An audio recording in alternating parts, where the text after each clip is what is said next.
Chapitre 12. Le souper. Sétoc, qui ne pouvait se séparer de cet homme en qui habitait la sagesse, le mena à la grande foire de Bassora, où devaient se rendre les plus grands négociants de la terre habitable. Ce fut pour Zadig une consolation sensible de voir tant d'hommes de diverses contrées réunis dans la même place. Il lui paraissait que l'univers était une grande famille qui se rassemblait à Bassora. Il se trouva à table dès le second jour avec un Égyptien, un Indien gangaride, un habitant du Cathai, un Grec, un Celte et plusieurs autres étrangers qui, dans leur fréquent voyage vers le golfe arabique, avaient appris assez d'arabe pour se faire entendre. L'Égyptien paraissait fort en colère. « Quel abominable pays que Bassora, disait-il.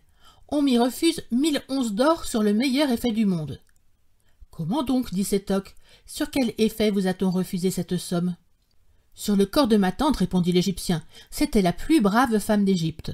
Elle m'accompagnait toujours. Elle est morte en chemin. J'en ai fait une des plus belles momies que nous ayons, et je trouverai dans mon pays tout ce que je voudrais en la mettant en gage.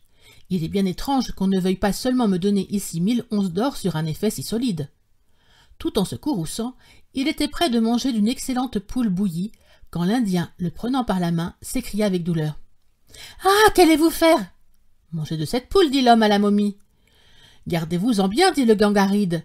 Il se pourrait faire que l'âme de la défunte fût passée dans le corps de cette poule, et vous ne voudriez pas vous exposer à manger votre tante. Faire cuire des poules, c'est outrager manifestement la nature. »« Que voulez-vous dire avec votre nature et vos poules, reprit le colérique Égyptien. Nous adorons un bœuf et nous en mangeons bien. »« Vous adorez un bœuf, est-il possible, dit l'homme du Gange. »« Il n'y a rien de si possible, répartit l'autre.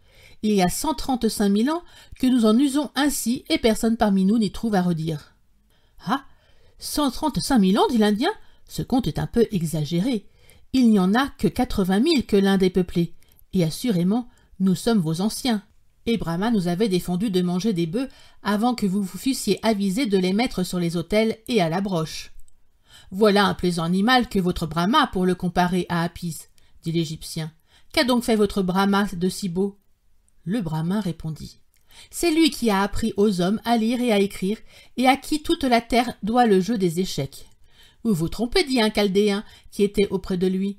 C'est le poisson Oannès à qui on doit de si grands bienfaits, et il est juste de ne rendre qu'à lui ses hommages. Tout le monde vous dira que c'était un être divin, qu'il avait la queue dorée, avec une belle tête d'homme, et qu'il sortait de l'eau pour venir prêcher à terre 3 heures par jour. Il eut plusieurs enfants qui furent tous rois, comme chacun sait. J'ai son portrait chez moi, que je révère comme je le dois. On peut manger du bœuf tant qu'on veut, mais c'est assurément une très grande impiété de faire cuire du poisson. D'ailleurs, vous êtes tous deux d'une origine trop peu noble et trop récente pour me rien disputer. La nation égyptienne ne compte que 135 000 ans, et les Indiens ne se vantent que de 80 000, tandis que nous avons des almanachs de 4000 siècles. Croyez-moi, renoncez à vos folies, et je vous donnerai à chacun un beau portrait d'Oannès. L'homme de Cambalu, prenant la parole, dit « Je respecte fort les Égyptiens, les Chaldéens, les Grecs, les Celtes, Brahma, le bœuf Apis, le beau poisson Oannès. Mais peut-être que le lit ou le tienne, comme on voudra l'appeler, vaut bien les bœufs et les poissons. Je ne dirai rien de mon pays, il est aussi grand que la terre d'Égypte, la Chaldée et les Indes ensemble. Je ne dispute pas d'antiquité, parce qu'il suffit d'être heureux, et que c'est fort peu de chose d'être ancien. Mais s'il fallait parler d'almanach, je dirais que toute l'Asie prend les nôtres, et que nous en avions de fort bons avant qu'on sût l'arithmétique en Chaldée. « Vous êtes de grands ignorants, tous, tant que vous êtes, s'écria le Grec. Est-ce que vous ne savez pas que le chaos est le père de tout, et que la forme et la matière ont mis le monde dans l'état où il est ?»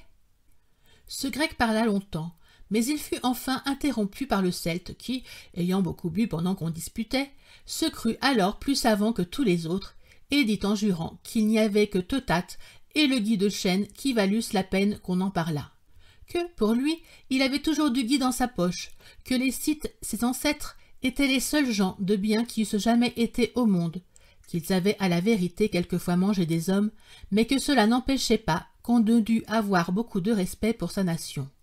Et qu'enfin, si quelqu'un parlait mal de Totate, il lui apprendrait à vivre. La querelle s'échauffa pour lors, et Sétoc vit le moment où la table allait être ensanglantée.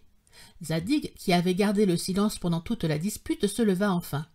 Il s'adressa d'abord au Celte, comme au plus furieux. Il lui dit qu'il avait raison, et lui demanda du gui. Il loua le Grec sur son éloquence et adoucit tous les esprits échauffés. Il ne dit que très peu de choses à l'homme du Catet, parce qu'il avait été le plus raisonnable de tous. Ensuite, il leur dit « Mes amis, vous alliez vous quereller pour rien, car vous êtes tous du même avis. » À ce mot, ils se récrièrent tous. « N'est-il pas vrai, dit-il aux Celtes, que vous n'adorez pas ce gui, mais celui qui a fait le gui et le chêne ?»« Assurément, répondit le Celte.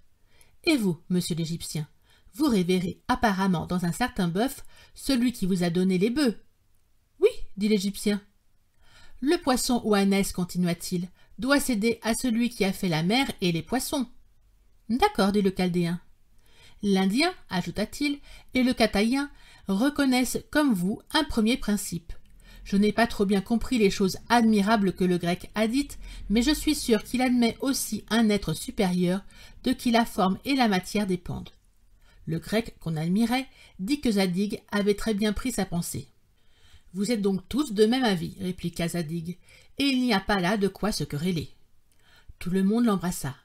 Sétoc, après avoir vendu fort cher ses denrées, reconduisit son ami Zadig dans sa tribu. Zadig apprit en arrivant qu'on lui avait fait son procès en son absence, et qu'il allait être brûlé à petit feu.